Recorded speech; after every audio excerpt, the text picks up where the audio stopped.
अब मेरे द्वारा जो भी होगा मेरे प्रभु करा रहे हैं। मेरे पास जो भी है वो प्रभु का है। प्रभु के सिवा मेरा कोई नहीं है। मैं कुछ नहीं हूं। मैं क्या हूं? कुछ नहीं हूं, प्रभु का हूं। न ज्ञानी हूं, हां, न विद्वान हूं, न कर्मकांडी हूं। मैं प्रभु का, मैं अपनी प्रियाजू का हूं। मान्यता से सारी मान्यताएं काट दो, ज्यादा झंझट करने की जरूरत नहीं।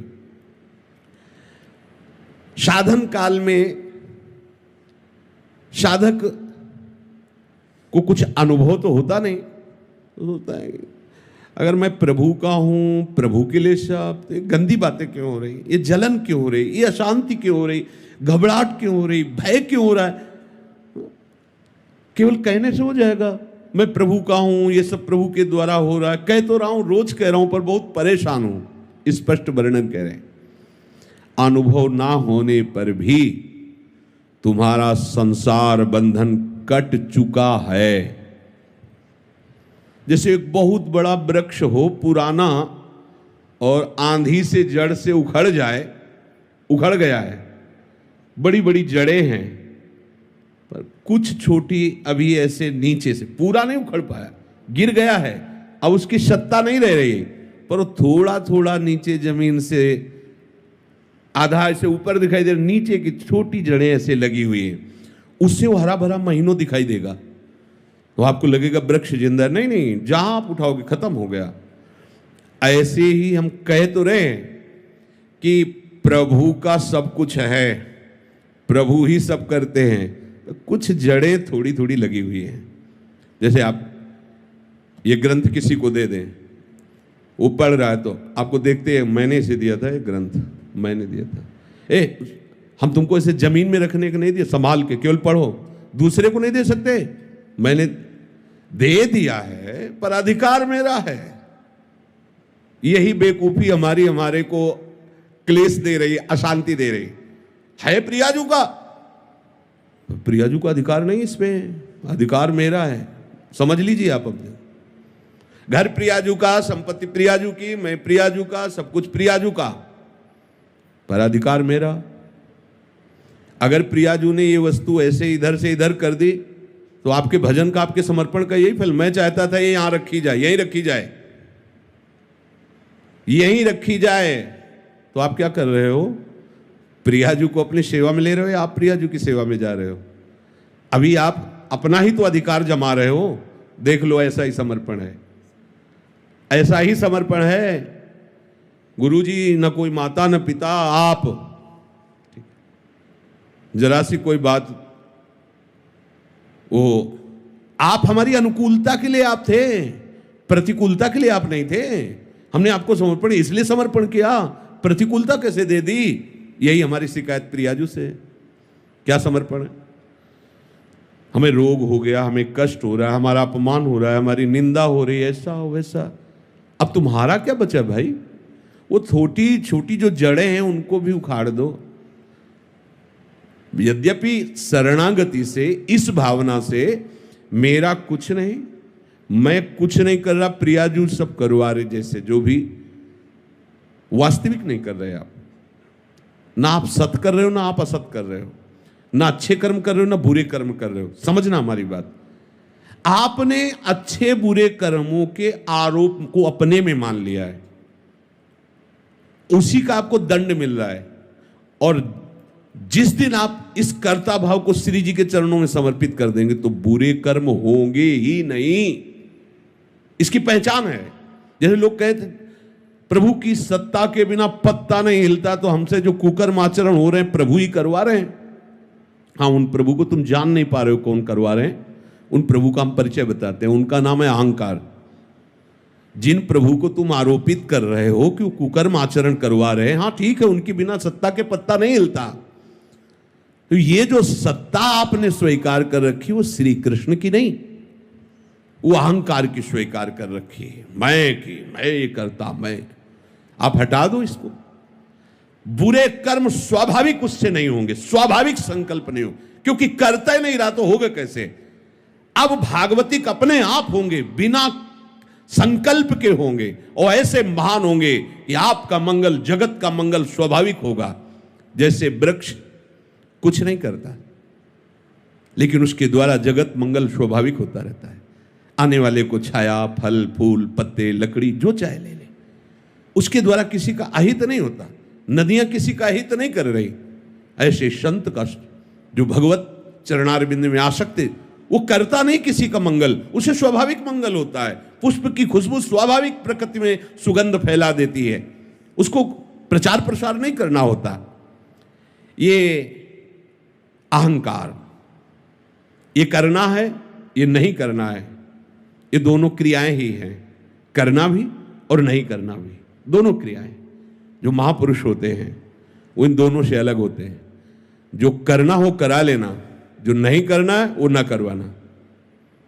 कितना आनंद है, अभी आनंद है। और इसका फल होगा कि आपकी जितनी सामग्री जमा है, दुख भुगाने वाली या लोक लोकांतर भटकाने वाली, इस सूत्र से सब भस्म हो जाएगी। और जो नवीन है वो क्योंकि वो सब इनके पर चतुराई से नहीं, वो चतुर शिरोमणि है। कई बार सुनाया सत्संग में, एक ब्राह्मण बड़े विद्वान, शास्त्र के ज्ञाता, जैसे आप ही सत्संग सुन रहे हो, उनकी सत्ता के बिना पत्ता नहीं हिलता। तो जो हमने दुराचार किया, गोविंद आपने कराया भोगो। अच्छा किया मैंने किया, बुरा किया गोविंद ने किया। और जबकि शुरुआत होती है कि अच्छा किया तो आपने, बुरा किया तो ये मेरा कोई अहंकार है, मेरी कोई वासना है। वो सच्ची बात है, सच्ची बात है। कोई न कोई अहं आप बचाए रखे हो, उसी से हो रहा है। चाह किसको पैदा हो रही? न स्वरूप में चाह है, न प्रभु में चाह है। तो ये जो चाह पैदा हो रही है, देहाभिमान में है।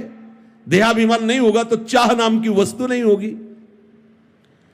बहुत सुंदर उन्होंने उपवन लगाया था, बगीचा, सुंदर बावड़ी, कुआं आदि। बैठे हुए थे, एक गाय अंदर आ गई और घास चरते हुए, कई फूल के पौधे भी है। यद्यपि उनका मारने का उद्देश्य नहीं था, उन्होंने से एक ईंट उठाई, ऐसे कंकड़, और भगाने के उद्देश्य सीधे उसके मस्तक पर लगी और गिरी, मर गई। गौ हत्या प्रकट हुई। वो तपस्वी थे और विद्वान भी थे। गौ हत्या ने कहा, हमें स्वीकार कीजिए, अभी आपने बहुत बड़ा अपराध कर दिया। तो नहीं, हत्या तो मैंने नहीं की। हाथों में देवराज इंद्र का वास है, अलग अलग शरीर के अंगों में देवताओं का वास है। तो ये हाथ के द्वारा कंकड़ उठा के मारा जाना, ये देवराज इंद्र का है। और ये ब्रह्म हत्या, गौ हत्या उन्हीं के पास, देवराज इंद्र के पास गौ हत्या गई और कहा मुझे स्वीकार करो। तो उन्होंने कहा कब अपराध हुआ है शाम से? तो उनका ब्राह्मण देवता ने ऐसा कि हाथ में देवराज इंद्र का वास है। उन्होंने एक धनी मानी पुरुष के रूप में गए, फल फूल भेंट करी, प्रणाम किया, पंडित जी कितना सुंदर बगीचा, किसने लगाया? मैंने, ये सब मैंने 10वें वर्ष से पानी लगा के, खाद लगा, सींच के ऐसा बगीचा, प्रशंसनीय। कुआं भी बहुत सुंदर निर्माण किया है। किसने? मैंने। ये गौ हत्या किसने की? गौ हत्या से कहा चढ़ो, इसको बहुत विद्वान बनता है। हमारी दशा कुछ पंडित जी वाली है। नहीं, बुरा आचरण हुआ भगवान ही कराते हैं, सही आचरण हुआ पोस्टर में लिखवा दिया, नहीं चलेगा, नहीं चतुरई, चतुर शिरोमणि से नहीं चलने वाली।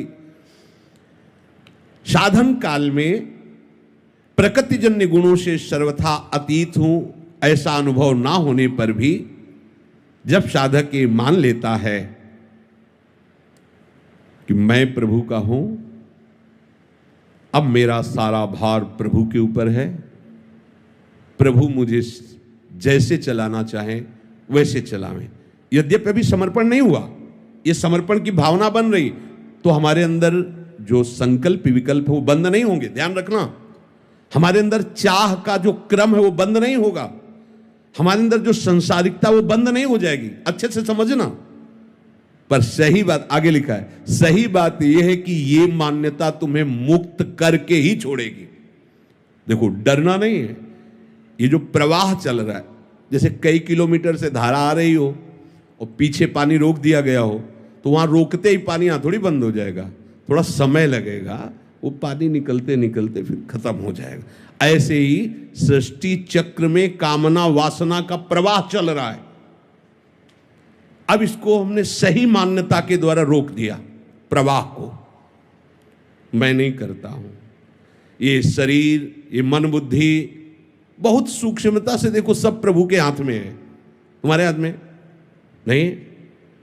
सब कोई चाहता है ऐसा सुंदर रूप हो कि सामने वाला देख के मोहित हो जाए, पर ऐसे क्यों हो? क्योंकि तुम्हारी चाह के अनुसार थोड़ी सब हो जाएगा। सब चाहते हैं कि सर्वांग सुंदर, स्वस्थ, अजर, अमर, सब भोग हमें ही मिल जाए, सबका स्वामी मैं बनूं। ऐसा तुम्हारी चाह से थोड़ी हो रहा है। देख लो, जब तुम्हारी चाह से कुछ हो ले रहा है तो चाह क्यों करके फंस रहे हो? ऐसे हो जाओ। पर अज्ञान के कारण पूरा संसार इसी में लगा हुआ है, पूरा संसार वह भटके जा रहा है, दौड़े जा रहा है। अब आपने उस प्रवाह को रोका, बिल्कुल सच्ची से समझ लेना। अगर ये बात हृदय में बैठा लोगे तो आज ही मान लो कि अब तुम्हारा फाइनल ठीक हो गया। आगे आपको अनुभव में, अभी अनुभव नहीं है, धारा है रुक गई है, पर प्रवाह वो अभी धीरे धीरे धीरे, जब वो जहां से रुका वहां से यहां तक का जब पानी निकल जाएगा तो आपको अपने आप दिखाई दे देगा रुक गया।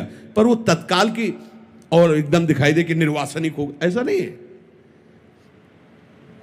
हमारे अंदर वासनाओं का प्रवाह हो रहा है, हमें अच्छा बुरा भी लग रहा है, कामनाएं भी हैं, पर हम अभी जीवन मुक्त हो सकते हैं। बिगड़ी जन्म अनेक की अब ही सुधरे आज हो, समझना इस बात को। क्या? प्रभु के सिवा मेरा कोई नहीं। मान लीजिए प्रभु, हे प्रभु आप मान लीजिए कि प्रभु के सिवा आपका कोई नहीं है।